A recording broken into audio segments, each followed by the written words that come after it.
wife found it out the hard way once. I had a terrible problem with sweets as a young man, and the Lord helped me to get away from that. So by the time I met her, I didn't like things that were really sweet. So she learned, even when she was making a healthful recipe, she had to leave out some of the sweetening. It was the healthy sweetener. So she made a new recipe of cornbread. And she cut down the sweetener dramatically. But you know what she forgot to decrease? The salt. You know what that cornbread tasted like? It was like brine, okay? Like you just dipped it in salt water.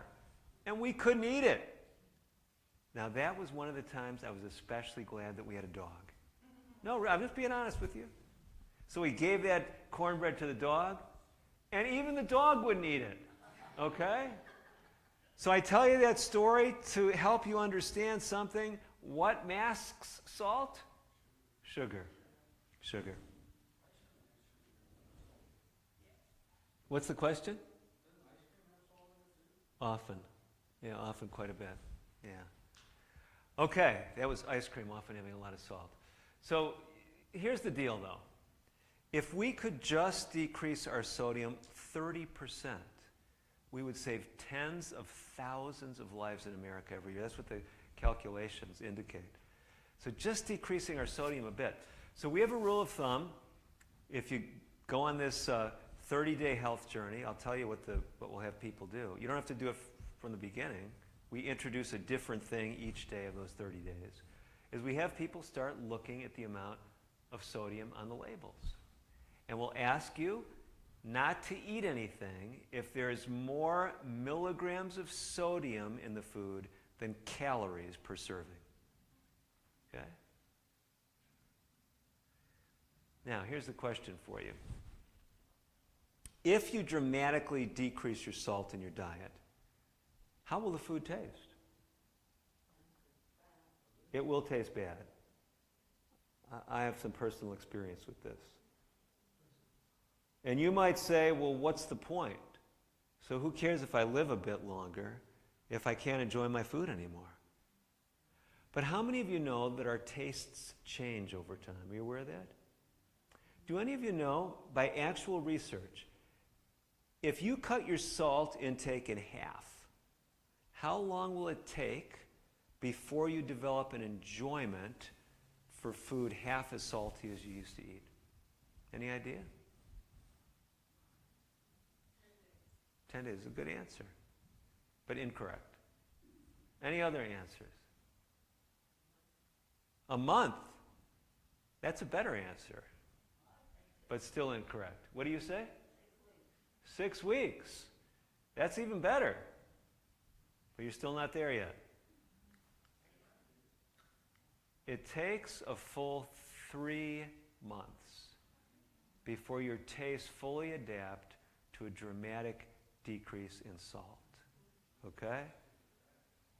Yeah. So a lot of people say, well, I don't know, I could stick with it that long. But all along the way, this is what it's showing, preference for salt. These were individuals at the beginning of the study. They cut their salt intake in half, and it took them 13 weeks, that's 3 months, before they finally plateaued out at enjoying foods.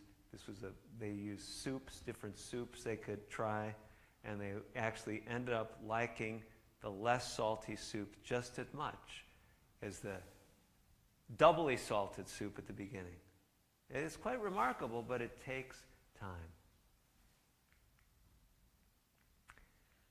Okay, so we could talk about all these areas, but we are at about time to have our questions.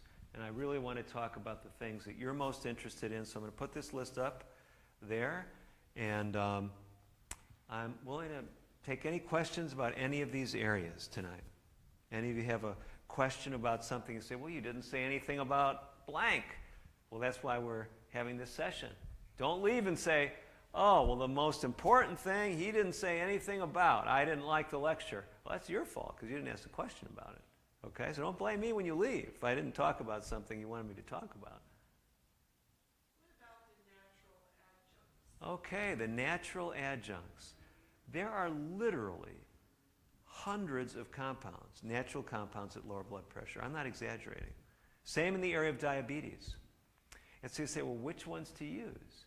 What I find is the ones that get advertised the most are the ones that people can make the greatest profit on, okay? So we hear a lot of, you'll hear about some, oh, they've got some extract from a plant that they found in the Amazon, and for just $1 a pill, you know, you only have to take 2 a day, only $120 a month, and you can have great blood pressure, okay? Well, there's probably a whole bunch of things that are a lot cheaper than that. We looked at things that there were good medical research suggesting they had benefit. Some of them are very simple and inexpensive, others a little bit more expensive. Let me tell you one of the cheapest ones is magnesium. The cheapest source of magnesium I know is Epsom salts, okay? And as little as 500 milligrams of magnesium a day can significantly lower blood pressure. Some people say, wait a minute, I thought Grandma used to use Epsom salts to clean herself out. Well, if you take a whole bunch of Epsom salts, it will act like a laxative. But usually 500 milligrams, no problems. Now, if you have kidney problems, you shouldn't be taking extra magnesium because the kidney is one of the organs that controls your magnesium balance. But magnesium is a simple one. You could take it in a pill. You could take it as milk of magnesia. You could take it as Epsom salts. So that's a good one. And the thing that a lot of people don't know is if you're on a blood pressure medicine, many of them, like I mentioned, have diuretics in them. Diuretics, most everyone knows, they don't only lower blood pressure, they lower potassium levels in the body. But what most people don't realize is those same diuretics lower magnesium. And most labs, including the lab that I use with my patients, on their routine labs, they do not measure magnesium. But if I check magnesium levels on people, a lot of them are low. So magnesium has a lot of benefits. It can help prevent headaches, can help prevent heart rhythm problems. So magnesium is one that I especially like that's very inexpensive. As far as things that, probably the one that we studied that works the best in our literature review was coenzyme Q10, or CoQ10. And CoQ10 has natural blood pressure lowering properties. So we have other things in there. If you say, I don't want a pill, isn't there something else? Well, hibiscus tea. And even probiotics have some blood pressure lowering effects. So there's a number of things, the omega-3 fats, like you find in flax seeds and soybeans and walnuts. Sure, you find them in fish too. But fish also have those heavy metals. They're the worst source of heavy metals, and heavy metals raise blood pressure. So if you're going to take more omega-3 fats, I recommend getting them from a plant source. How about other questions tonight? How would you go about weaning if you want to turn more natural with trying to lower blood pressure and you're on medications already? How do you, as a physician, how do you? No, this is a great question, and this is a very important question. You don't want to stop. Oh no, you can't. In fact, some of the medicines, if you stop them abruptly, it can be very dangerous. Okay. Some of those medications that are really dangerous, we don't use as much for high blood pressure anymore. But a few of them, any of the beta blockers, those end in lol, like atenolol or metoprolol or propanolol. You stop a beta blocker abruptly, that can really stress your heart. There's cases of people having heart attacks from abruptly stopping beta blockers. Another drug that we don't use as much now is clonidine or Catapres. If that drug is stopped abruptly, it can cause something called rebound hypertension, where your blood pressure shoots up higher than it ever was before you were on the medicine. So yeah, we don't want to abruptly stop any medicines. What I do, or if you're not working with me, I'm actually have an interesting practice. So although I live in Fort Wayne, for many years I lived in California, and my practice is still based in California. So through the wonders of